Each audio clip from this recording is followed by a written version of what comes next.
alegria. Em festa de vaquejada nós damos valor, porque recebe a atenção do espectador. Acaso que acontece que o vaqueiro se aborrece quando algo lhe decresce? Às vezes ele não merece, mas o povo reconhece quem é o merecedor. Ih! Olá pessoal, estou aqui na Bahia, olha. Vim filmar um casamento ontem do meu amigo Sil, da dupla Cicel. Estou aqui na casa do pai dele, né? Aí, rapaz, eu venho aqui no quarto, olha. Olha. Conhece isso aqui? Chama pé de serra, né? Antigamente, aí o pessoal tinha gado. E esses pés de serra aqui, geralmente eles colocavam, porque o gado se espalhava no meio da mata, no meio da caatinga. Aí esse pé de serra aqui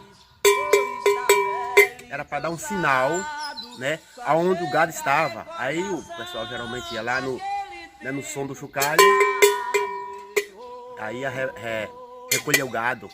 Então isso aqui, ó, muito bonito. Eu me lembrei do meu avô. Eu acho que tem mais de uns 30 ou 40 anos que eu me lembro desse bicho aqui, então me deu uma recordação muito grande. Muito bonito, tá?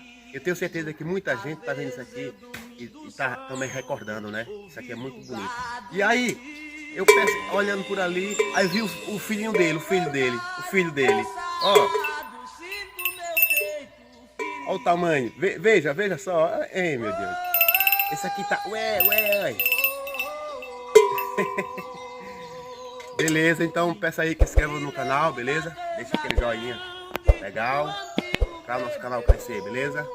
Valeu aí! Da minha cela macia, que pra mim era um tesouro, do gado do meu patrão e do cavalo cor de ouro, errou.